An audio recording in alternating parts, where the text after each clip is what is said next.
Hi friends, நான் லக்ஷ்மி. இன்றைக்கான வீடியோவில் பார்த்தீங்கன்னா நம்ம ஒரு வெட்டிங் ஸ்டைல் பொட்டேட்டோ கறி தான் பார்க்க போகிறோம். இது வந்து ஒரு 10 நிமிஷத்தில் நம்ம ரெடி பண்ணிடலாம். உருளைக்கிழங்கு வேக வச்சிட்டோன்னா ரொம்ப ருசியாக இருக்கும். எப்படி செய்யலான்னு பார்க்குறதுக்கு முன்னாடி நம்மளோட கேஹெச்கியூடி சேனல் ரெசிபி சப்ஸ்கிரைப் பண்ணிக்கோங்க. பக்கத்தில் இருக்க பெல் ஐக்கனையும் கிளிக் பண்ணிக்கோங்க. ஃபஸ்ட்டு இதுக்கு ஒரு கடாய் ஹீட் பண்ணிவிட்டு ஒரு 3 டேபிள் ஸ்பூன் அளவுக்கு எண்ணெய் சேர்த்துட்டு 1 டீஸ்பூன் கடுகு, 1 டீஸ்பூன் சோம்பு சேர்த்துக்கோங்க. நல்லா இது பொரிஞ்சதுக்கு அப்புறமா நம்ம வந்து ஒரு பெரிய சைஸ் வெங்காயம் வந்து நல்லா நீல வாக்கில் நறுக்கிட்டு அதை வந்து ஆட் பண்ணிவிட்டு நல்லா வதக்கி எடுத்துக்கிற போகிறோங்க.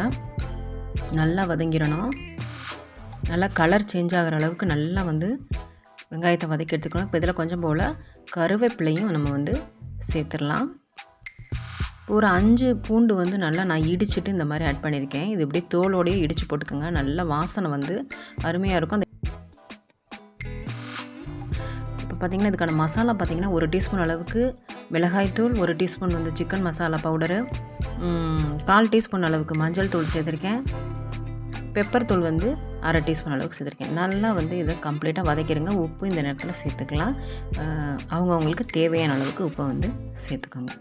நல்லா இது எண்ணெயில் வந்து சுருளை வதங்கணுங்க. அந்த பச்சை வாசனை போனதுக்கு அப்புறமா நீங்கள் வந்து வேக வச்ச உருளைக்கிழங்கு 1/4 கிலோ நான் உருளைக்கிழங்கு வேக வச்சு எடுத்து அதை வந்து இந்த மாதிரி க்யூபாக கட் பண்ணியிருக்கேன். அதையும் சேர்த்து நல்லா ஒன்றா கலந்துக்கிற போகிறோம். நல்லா அந்த மசாலா வந்து அந்த உருளைக்கிழங்குல ஒன்றோட ஒன்றா ஒட்டுற மாதிரி நல்லா மிக்ஸ் பண்ணிக்கோங்க. நல்லா மிக்ஸ் பண்ணிவிட்டு இது ஒரு 5 நிமிஷம் மட்டும் நம்ம லோ ஃப்ளேம்லேயே வச்சு நம்ம வந்து வேக விட்டால் போதுங்க. ரெடி ஆயிடுச்சு. பாருங்கள், எண்ணெயெல்லாம் பிரிஞ்சு வந்துருச்சு. நல்லா மொறுமொறுப்பாக இருக்கும். இப்போ இதில் கொத்தமல்லி இலைகளை தூவிட்டு நம்ம இறக்கிடலாங்க. இது சாதம், சப்பாத்தி, தயிர் சாதம், சாம்பார் சாதத்துக்கு ரொம்ப அருமையாக இருக்கும் இந்த காம்பினேஷன். நீங்களும் ட்ரை பண்ணிவிட்டு எப்படி இருந்துச்சு கமெண்ட் செக்ஷனில் உங்கள் ஃபீட்பேக்கை கொடுங்க ஃப்ரெண்ட்ஸ். மறக்காமல் நம்ம சேனலுக்கான சப்போர்ட்டையும் கொடுங்க.